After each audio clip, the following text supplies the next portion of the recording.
तो आज है संडे, इसलिए जल्दी से बना लो अंडे। और जो अंडे नहीं खाते हैं तो भाई आप लोग पाव भाजी बना लो। So hello everyone and welcome back to new video. एक भद्दे से जो के साथ आज संडे था तो क्या हुआ है, नहीं आनी थी, अब क्या हुए ने आ चुकी है तो ओवर एक्टिंग करनी तो बनती है ना। तो संडे है, क्या हुए ने आएगी। अब ज़्यादा कुछ बक मेरे पास करने के लिए है नहीं। अब मैं वीडियो की लेंथ इसलिए लंबी करता हूँ क्योंकि ज़्यादा लंबी वीडियो ज़्यादा पैसे। आखिर माला माल होना है, डेविन जॉनसन को पीछे छोड़ना लिस्ट में। So without wasting any time, भद्दे से मजाक के साथ लेट्स बिगिन दिस वीडियो। आज देखो ज़्यादा क्वेश्चन पिक किए इसलिए जल्दी से जल्दी आंसर करेंगे। पहला जो क्वेश्चन है वो A to Z रेसलिंग की तरफ से आया सामने। Don't you think there should be a new Paul Heyman guy. अब पॉल हेमन न्यू गाय होगा ना WWE के अंदर, इसका मतलब ये कि मे बी हमें इन फ्यूचर एक और मेगा स्टार मिलने वाला है। पॉल हेमन के पास एक ऐसा टैलेंट है कि वो एक छोटे मोटे चुन्ने मुन्ने को बना सकते हैं रोमन रेंज और ब्रॉक लेसनर के लेवल का। तो मेरे हिसाब से WWE इन फ्यूचर ट्राई करना चाहेगी, लेकिन वो कब होता है अब वो तो भाई आने वाले टाइम में पता लगेगा। जो नेक्स्ट क्वेश्चन है वो इस बार राशिद भाई की तरफ से आए सामने। ब्रो वीर मान अभी तक कहां पहुंचे, कहीं आते आते WWE उन्हें रिलीज ना कर दे। और एक अपडेट तो यार मैं देना भूल ही गया, मैं इतना भोंदू कैसे हो सकता हूँ।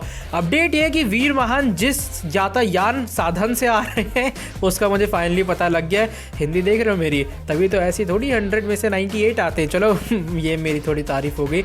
अब देखो वीर महान जो अपने हैं वो किस साधन से आ रहे हैं, किसी कौन सा यातायात है उनका, उसका GIF आप लोग सामने देख पा रहे होगे। एकदम सही देख रहे हो, ये वीर महान अपने आ रहे हैं धमाल वाले रोड रोलर से। अब देखते हैं कहीं रोड रोलर पे आते आते डब्ल्यू के नीचे से कोई पैसे ना उठा के ले जाए। अब ये रेफरेंस वही समझ पाएंगे जिन लोगों ने धमाल वाली मूवी देखी होगी। मेरे भद्दे जोक पता नहीं कब जाके खत्म होंगे। और तुम्हें क्यों लगता है मैं सिंगल क्यों हूँ। बाय द वे जो नेक्स्ट क्वेश्चन है वो MP की तरफ से है सामने, Madhya Pradesh. By the question ये है, is there is any chance of Sami Zayn becoming the intercontinental champion. I guess chance पूरी तरीके से, जिन लोगों को नहीं पता है मैं स्पॉइल नहीं करना चाहता, लेकिन Day 1 शो के अंदर सैमी वर्सेस नाकामुरा होगा फॉर इंटरकॉन्टिनेंटल चैंपियनशिप, जो कि वो अगले हफ्ते बनने वाले नंबर 1 कंटेंडर। और मेरे हिसाब से Sami Zayn definitely finally Nakamura की एक ऐसी रेन को खत्म करेंगे जो कि उनके लिए बिल्कुल भी यूजफुल नहीं है। जो नेक्स्ट क्वेश्चन वो निखिल भाई की तरफ से है सामने। भाई please pick my question, Damian Priest को US टाइटल कब खत्म होगी और कौन डिथ्रोन करेगा। अकॉर्डिंग टू यू कौन सा बेस्ट अपोनेंट होगा डेमियन प्रीस्ट की US टाइटल के लिए। आई गेस डेमियन प्रीस्ट को हराने के लिए जो मेरे अकॉर्डिंग बेस्ट अपोनेंट रहेगा या फिर जो बेस्ट नेक्स्ट चैंपियन होगा वो ऑफ कोर्स फिन बैलर होंगे। फिन बैलर मेरी नंबर 1 चॉइस होंगे नेक्स्ट यूनाइटेड स्टेट्स चैंपियन बनने के लिए। और WWE को ये चीज रेसलमेनिया में करनी पड़ेगी। Damien priest definitely good champion, आने वाले टाइम में एक और राइजिंग स्टार WWE को अपना मिल चुका है। लेकिन यार फिन बैलर की थोड़ी कदर करनी चाहिए मेरे हिसाब से WWE को। उस बंदे के पास इतना टैलेंट है कि WWE उसे सही बता रहा हूँ यूटिलाइज नहीं कर पा रही है। अब मुझे नहीं पता अगर उस टाइम जब Finn Balor first ever universal champion बने थे वो इंजर ना होते तभी फिलहाल उनका WWE के अंदर स्टेटस क्या होता। लेकिन मेरे हिसाब से WWE को फाइनली फिन बैलर को न्यू US चैंपियन बनाना चाहिए रेसलमेनिया के अंदर। जो नेक्स्ट क्वेश्चन है वो नील भीमानी की तरफ से है सामने। What do you think, has Brock Lesnar return completely knockout Punk's return. Sorry to say AEW fans, Punk fans, I'm also CM Punk fan, लेकिन आंसर होगा मेरा यस, क्योंकि लेसनर जो कि शायद मैक्सिमम 1.5 साल बाद वापस आया है, उसने एक ऐसी रिटर्न को नॉकआउट किया है CM Punk जो कि 6 से 7 साल के लंबे टाइम बाद वापस आया है। मैं सीरियसली बता रहा हूँ, जब मैंने CM Punk की रिटर्न देखी आई वॉज लाइक हो गया कान WWE का। WWE पीछे हो चुके क्योंकि पंक आ चुके हैं AEW में, एक ऐसा सुपरस्टार जिसका हम लोग घर बैठ के इतने टाइम से इंतजार कर रहे थे, एक ऐसा सुपरस्टार जिसका फैंस चैंट कर रहे थे हमेशा रॉ या फिर स्मैकडाउन के क्राउड के अंदर। वो बंदा वापस आया, उसकी रिटर्न इतनी हाई बनी। लेकिन ब्रॉक लेसनर समर स्लैम के मेन इवेंट में वापस आए, अनएक्सपेक्टेड चीज हुई एंड बूम सारी चीजें बदल गई। CM Punk आए थे AEW के रिसेंट वाले शो के ऊपर, वो भी इतने लंबे टाइम बाद। आई डोंट थिंक सो किसी को याद सही से रहा होगा, इसलिए मेरे हिसाब से मेरे अकॉर्डिंग, हाँ मेरे अकॉर्डिंग, मैं बाकी किसी का नहीं कह रहा, लेकिन मेरे अकॉर्डिंग इसका आंसर तो भैया हाँ होगा। बाय द वे जो नेक्स्ट क्वेश्चन है वो इस बार यश भाई की तरफ से है सामने। What if Roman Reigns firing Paul Heyman is just a part of another story line and another twist and turns could take place. अब बात तो देखो सही है, मुझे भी पता नहीं ऐसी फीलिंग क्यों आ रही है अंदर से कि रोमन का पॉल हेमन को फायर करना एक और काटने वाला है अपने लेसनर का, कि मेरे हिसाब से पॉल हेमन उनकी साइड ही रहेंगे। बाय द वे अगर ऐसा नहीं भी होता है ना, जहां तक मुझे लगता है कि Paul Heyman side Roman Reigns की लेने वाले, यही तो वो रीजन है। WWE एक ऐसी एंडिंग दिखाएगी जिसके लिए फैंस डेस्परेट होंगे एक और रीमैच के लिए। अब ये स्टोरी लाइन का पार्ट तो नहीं, लेकिन लेकिन शायद पार्ट हो सकता है पॉल हेमन का एक बार फिर से भरोसा जीतने का। जो नेक्स्ट क्वेश्चन है वो आदर्श खान की तरफ से है सामने। If Jeff Hardy would have won the battle royal in SmackDown still WWE can release Jeff Hardy in that case. यानी कि इनका कहने का मतलब ये जो बैटल रॉयल थी जहां पर सैमी ज़ेन जीते थे, अगर बाय चांस वहां पर जेफ हार्डी जीते तो क्या डब्ल्यूडब्ल्यूई तब भी जेफ हार्डी को रिलीज करती? तो मेरे हिसाब से इसका आंसर यस होगा। अब देखो रोमन रेंस का अगर आपको याद होगा एक टाइम ऐसा आया था, अगर ऐसे कुछ ड्रग वाला चीज हुआ था तो उन्हें भी 90 डेज के लिए सस्पेंड किया गया था। तो मेरे हिसाब से जेफ हार्डी का रिलीज होना तब भी कंफर्म होता। इस बार डब्ल्यूडब्ल्यूई ने स्टेटमेंट रिलीज नहीं की, लेकिन अगर ऐसा केस होता तो मेरे हिसाब से डब्ल्यूडब्ल्यूई खुलेआम स्टेटमेंट रिलीज करती कि भैया जेफ हार्डी को हम लोग रिलीज कर रहे हैं। रीजन ये कि उन्होंने रिहैब से मना कर दिए और पूरे रिहैब के प्रोग्राम को ना ज्वाइन करने के कारण डब्ल्यूडब्ल्यूई को अनफॉर्चुनेटली जेफ हार्डी को रिलीज करना पड़ रहा है। और आने वाले स्मैकडाउन के अंदर वो बाय चांस एक और बैटल रॉयल रखते हैं या फिर रैंडम वे में सैमी ज़ेन की एंट्री करवा देते इस पूरी चैंपियनशिप पिक्चर के अंदर। जो नेक्स्ट क्वेश्चन है वो श्रेयांश सिंह की तरफ से है सामने। My question is Goldberg returning in royal rumble and how much time when AJ Styles and ओमास were split. तो मेरे हिसाब से एजे स्टाइल्स एंड ओमास का जो स्प्लिट है वो धीरे धीरे करके दिखाई देगा, लेकिन फाइनली हो रहा है, उसी की खुशी मनाते हैं हम लोग। गोल्डबर्ग रिटर्निंग इन रॉयल रंबल चांस बनता है, लेकिन गोल्डबर्ग का सिर्फ फाइनल मैच ही बाकी है। तो शायद ऐसा हो सकता है कि गोल्डबर्ग आएंगे, लेकिन मे बी रोमन को चैलेंज करने के लिए आ जाए, क्योंकि आने वाले शो में रेसलमेनिया से पहले आगे से एक और 2 पेपर व्यूज आएंगे डब्ल्यूडब्ल्यूई के। एक सऊदी अरेबिया का शो भी आने वाला है, तो शायद वहां के लिए डब्ल्यूडब्ल्यूई गोल्डबर्ग को बुक करेगी। अब रॉयल रंबल के अंदर मैं 50-50 चांस कहूंगा। जो नेक्स्ट क्वेश्चन है वो महिंद्रा की तरफ से आए सामने।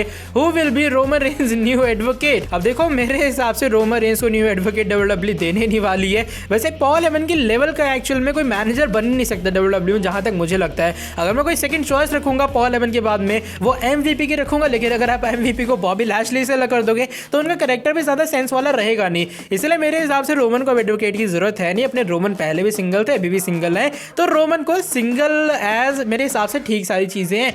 अब देखते हैं बाकी आने वाले टाइम में बेचारे पॉल हेमन का क्या होता है। जो नेक्स्ट क्वेश्चन है वो गांगुली भाई की तरफ से आए सामने। Paul Heyman in WWE best advocate, best counsel, best manager, best dancer, best actor, best singer, और क्या चाहिए। मैं भी तो वही सोच रहा हूँ, कभी कभी केला बेचारे पॉल हेमन को मिलती क्यों नहीं है। जो नेक्स्ट क्वेश्चन है वो एशियन फैन शान की तरफ से है सामने के केविन ओवेंस रॉयल रंबल जीत सकते हैं। चांस काफी कम है, लेकिन पता नहीं मुझे क्यों ऐसा लगता है कि केविन ओवेंस न्यू चैंपियन बनेंगे डे 1 2022 के शो के अंदर। मे बी जस्ट मेरे एक फेरी टेल भी हो सकती है। डे 1 2022 में रोमन वर्सेस ब्रॉक के मैच में आपके अकॉर्डिंग क्या हो सकता है? पॉल हेमन ब्रॉक की हेल्प करेंगे, तो इसका मैंने सिनेरियो पहले डिस्कस कर लिया कि भैया क्या कुछ डब्ल्यूडब्ल्यूई कांड हमें यहाँ करती हुई नजर आएगी। जो नेक्स्ट क्वेश्चन है वो एनीथिंग एक्सेप्ट बैड की तरफ से आए सामने। लड़के का नाम भी बड़ा कैडा है। I am telling this again, I think no one can defeat Roman Reigns at day 1 and he will at the end and he will relinquish the title.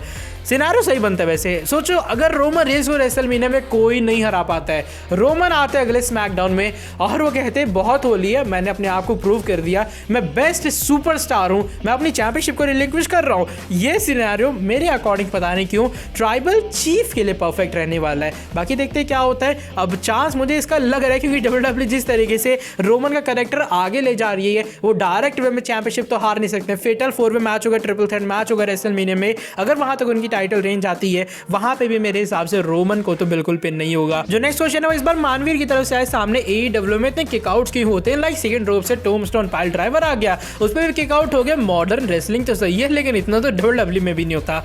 अब देखो मैं सीरियसली एईडब्ल्यू को बिल्कुल हेट नहीं करता। मैंने देखा वो जो रिसेंट टाइम में 1 घंटे का मैच हुआ था, भाई वो क्या गजब का मैच था। लेकिन बात किकआउट्स की रहती है, मुझे जहां तक लगता है कि शायद एईडब्ल्यू थोड़ी सी वैल्यू कम नहीं कर रही है फिनिशर्स की। मैं जस्ट अपना ओपिनियन दे रहा हूं, जैसा मैं पहले भी कह चुका हूं, मैं जस्ट अपना ओपिनियन दे रहा हूं। मैं कोई विंस मैकमैन नहीं हूं, मैं कोई बड़ा अमीर घर का लौंडा नहीं हूं जो कि मेरे कहने से कुछ हो जाएगा। मैं जस्ट अपना एक छोटा सा ओपिनियन दे रहा हूं कि हाँ शायद जो एईडब्ल्यू है वो फिनिशर्स की वैल्यू थोड़ी कम कर रही है। Second drop tombstone pile driver WWE में ऐसा लग जाए अंडरटेकर की तरफ से या फिर किसी और की तरफ से, हम कहते हैं लड़के का काम हो गया सामने वाले का। लेकिन एईडब्ल्यू में ऐसा सिनेरियो नहीं है। एईडब्ल्यू में अब 10 फिनिशर मारोगे तब भी सामने वाला किकआउट कर देगा, और ज्यादातर जो ब्लड एंड गट्स है वो नॉर्मल चीज होती है एईडब्ल्यू में, इसलिए उसकी चीज की भी इंपॉर्टेंस रहती नहीं है। हाँ मैं मानता हूँ कि किकआउट 1 2 3 बार चलता है, लेकिन अगर आप 15 बार किकआउट कर रहे हो एक मैच के अंदर, वो भी फिनिशर से, तो वो चीज थोड़ी वियर्ड लगती है अकॉर्डिंग टू मी। अब क्वालिटी में यहाँ पर डब्ल्यूडब्ल्यूई जो एईडब्ल्यू है मेरे हिसाब से कॉम्प्रोमाइज करना चाहती नहीं है। ये शायद वो एक छोटा मोटा सा रीजन हो सकता है। जो नेक्स्ट क्वेश्चन है वो एजे स्टाइल्स की तरफ से आए सामने। Any chances of Brock Lesnar becoming champion at day 1 and reason. तो चैंपियन डे 1 के अंदर बनने का जो रीजन है है मेरे हिसाब से ये वो लेसनर के कैरेक्टर को वीक नहीं दिखाएगा, और दूसरा ये रेसलमेनिया के अंदर मैच आई मीन जो रीमैच वगैरह है उसको सेटअप करने में डब्ल्यूडब्ल्यू को दिक्कत होगी नहीं। सोचो लेसनर न्यू चैंपियन बन जाते, रोमन डिमांड करते कि रीमैच की, मैकिंटायर आते, वो कहते हैं मैं भी आउट होना चाहता हूँ, वो चैंपियनशिप कंटेंडर्स मैच जीतते हैं, और I mean championship contender match नहीं कोई बैटल रॉयल वगैरह जीत लेते हैं, और उसके बाद जाके वो भी ऐड हो जाते हैं। तो शायद ऐसे कुछ सिनेरियो भी हमें देखने के लिए मिल सकता है। बाकी देखते हैं डे 1 शो के अंदर क्या होता है। नेक्स्ट क्वेश्चन अमर कुमार झा की तरफ से है सामने, अपने 4 बच्चों से कब मिलवा रहे हो? गलत हो यार, तुम 5 बच्चे हैं मेरे, क्या सोच रहे हो तुम भी। बाय द वे मोदी जी ना पकड़ के मारेंगे। जो नेक्स्ट क्वेश्चन है वो इस बार वीकेओ वाइपर नॉकआउट की तरफ से है सामने, क्या डे 1 में ऐसा हो सकता है कि पॉल हेमन रोमन की हेल्प करने के लिए जितवाएंगे ताकि वो प्रूव कर सकते हैं कि वो लॉयल है? तो जैसे मैंने कहा हाँ ऐसा हो सकता है, शायद डब्ल्यूडब्ल्यू कुछ इसी वे में हमें चीज़ों करती हुई नजर आएगी कि पॉल हेमन अपनी लॉयल्टी को प्रूव करने के लिए लेसनर के अगेंस्ट जाते हुए नजर आएंगे, जबकि शायद उनकी जो एंट्री है वो लेसनर के साथ हमें दिखाई देगी। जो नेक्स्ट क्वेश्चन है वो इस बार राजेश डिब्रॉय की तरफ से आए सामने, भाई सच सच बताओ कितने साल के हो? बस आज से 5 मिनट बाद 60 साल का होने वाला हूँ, और पेंशन तगड़ी सी आ रही, 3-4 लाख रुपए, क्या ही दिक्कत है ना। वैसे 19 का हूँ, मतलब मैंने सच क्यों बोल दिया। बाय द वे जो नेक्स्ट क्वेश्चन है वो इस बार बॉट 999 की तरफ से आए सामने, भाई आपकी जो बेस्ट फीमेल चैंपियन है वो कौन है? By the way big fan bro, तुमको गर्लफ्रेंड मिल जाए। ये लड़का जब मेरे कभी सामने आएगा ना, मैं इसे 150 रुपये अपनी जेब से देने वाला हूँ, 150 नहीं 200 दूंगा। कोई दुआ दे तो ऐसी दे जैसी इसने दी है। By the way best female champion, currently women's champion, big time Becks the man Becky Lynch. जो नेक्स्ट क्वेश्चन है वो लेजेंड्स ऑफ से बता रहा हूँ भाई, कभी मिलना आने वाले टाइम में फेस टू फेस में 150 नहीं 200 रुपये दूंगा। जो फाइनल क्वेश्चन है वो लेजेंड्स ऑफ लेजेंड्स की तरफ से है सामने, if John Cena returns before Royal Rumble 2022 then John Cena versus Brock Lesnar versus Roman Reigns main event हो सकता है रॉयल रंबल में। अब देखो रॉयल रंबल के अंदर तो नहीं, लेकिन मेरे हिसाब से जस्ट मेरे हिसाब से मैकिंटायर का ऐड करना काफी सही रहेगा, लेकिन शायद सीना की रिटर्न भी यहाँ पर हो सकती है, बाय चांस कह रहा हूँ मैं। क्योंकि देखो डब्ल्यूडब्ल्यू ने दिखाया था, वो स्पेशली एक वीडियो खुद रिवील की थी कि समर स्लैम के ऑफ एयर के बाद लेसनर ने सीना के ऊपर भी अटैक किया। तो क्या इसका मतलब ये कि डब्ल्यूडब्ल्यू जो सीरीज ऑफ मैचेस प्लान कर रही थी उसमें सीना का कहीं छोटा मोटा रोल हो सकता है सीना इसलिए वापस है ताकि उस फ्यूड को और लंबा स्ट्रेच कर पाए, हो सकता है सीना की रिटर्न इस फ्यूड के अंदर इसलिए हो ताकि डब्ल्यूडब्ल्यू इन फ्यूचर एक नया चैंपियन बना पाए, हो सकता है सीना आके पिन कर दे, आई मीन कुछ भी हो सकता है। अभी फिलहाल जो अनप्रेडिक्टेबिलिटी है वो अपने नेक्स्ट लेवल के ऊपर है रोमन वर्सेस ब्रॉक के फ्यूड में। अब देखना ये डब्ल्यूडब्ल्यू किस तरीके से फ्यूड आने वाले टाइम में ले जाएगी, लेकिन अगर ट्रिपल थ्रेट मैच होता भी है तो शायद आई गेस रेसलमेनिया के अंदर होगा, या फिर रेसलमेनिया से पहले अगर डब्ल्यूडब्ल्यू कोई बड़ा शो आता है। अब रेसलमेनिया के अंदर डब्ल्यूडब्ल्यू सीना को तो बुक करेगी, अब वो किस तरीके से होता है वो तो आने वाले टाइम में पता लगेगा, लेकिन मेरे हिसाब से चांसेस थोड़े नहीं बल्कि बहुत ही ज्यादा कम है इस ट्रिपल थ्रेट मैच के होने के। लेकिन फिर भी अगर मैं कहूँ स्टोरी वाइज तो डेफिनेटली इस चीज का सेंस बनता है, क्योंकि डब्ल्यूडब्ल्यू ने खुद ही फैंस को बात बताई थी कि ऑफ एयर के बाद ये चीजें हुई।